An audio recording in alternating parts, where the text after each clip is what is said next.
Hello friends. As we look back on the month of July 2025, in a volatile global environment, India has been an oasis in the desert. However, the global sandstorm continues. The large cap Nifty index ended the month of July down 2.8%, while the mid cap and small cap indices were down 2.9 and 4.3% respectively. Now, the global macro conditions were shaped by trade disruptions, monetary policy shifts, and regional divergences. Now, despite all of this, the Nasdaq index has been on a rally driven by strong earnings optimism in AI-focused stocks. FIIs turned net sellers of Indian equities in July after 2 months of net inflows. DIIs continued to support the market with net inflows of $4.4 billion during the month. The Indian market has also seen a sharp rise in primary market activity, with issue of fresh capital and offer for sale amounting to almost $5.3 billion as of the first half of calendar year 25. Now, the key theme during the month was the signing of trade deal with the US by a few countries. During the end of July, a new US-Euro trade agreement has been finalized, and the US and Japan have also finalized a major trade agreement.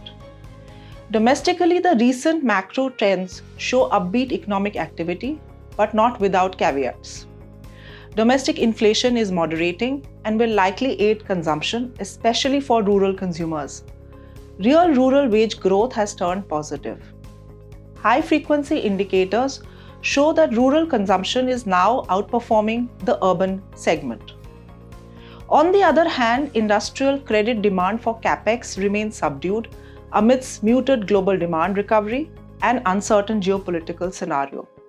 The other good news has been that the southwest monsoon has been progressing well, resulting in above average rainfall until the last week of July. Kharif sowing as of July is also 4% higher than the same period last year. Friends, we are in the midst of the Q1 FY26 earnings season. The expectation of earnings growth for the quarter was muted. And as we speak, around 25 Nifty companies have reported earnings, but largely in line with expectations. Among sectors, healthcare, select banks, and insurance companies have reported earnings ahead of estimates, while technology, real estate, and part of the consumer sector have reported weaker results. Overall, for FY26, the expectation remains of low double-digit earnings growth, which is an improvement from FY25.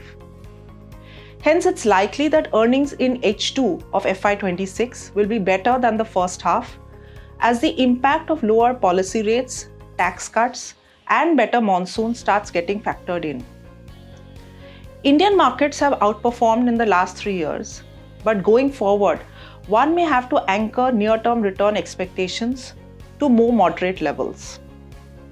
Valuations for the Nifty appear to be in the fair value zone, and therefore, improvement in earnings delivery would be the key for re-rating from here on. As of July end, the Nifty trades at a price to earnings of 22 times on FY26 estimated EPS. Our belief is that large caps continue to remain better placed from a risk-reward perspective. Mid caps are trading above long-term average valuations, and small caps are still trading significantly higher than their long-term average multiples. The delivery of earnings becomes even more critical in the mid and small cap segments. Within mid and small caps, we would look at buying high-quality companies with earnings visibility, but which are still available at reasonable valuations.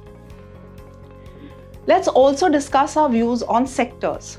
We are structurally positive on the large private sector banks. We expect earnings for banks to perform better in H2 of FY26 as compared to H1. We also expect consumption, particularly discretionary consumption, to show improvement in growth in the coming periods on the back of lower policy rates, tax cuts, and better monsoons. We are positive on the chemical sector now. The domestic agrochemical market appears to be poised for a recovery thanks to favourable monsoon trends. On a global context, the agrochem market is moving towards an upcycle after a few weak years. Many companies are also expanding into adjacencies, and price realization fall due to dumping from China appears to be abating. From a risk perspective, on the domestic front, apart from policy, the key factor to watch out for would be the delivery of corporate earnings in FY26, as well as the contours of any trade deal with the US as and when it comes. Finally, friends, as we navigate volatile times, we would urge all investors to continue with their disciplined approach to investments, focusing on asset allocation, risk appetite, and long-term investment goals. Stay safe, stay invested. Thank you very much. Mutual fund investments are subject to market risks. Read all scheme-related documents carefully.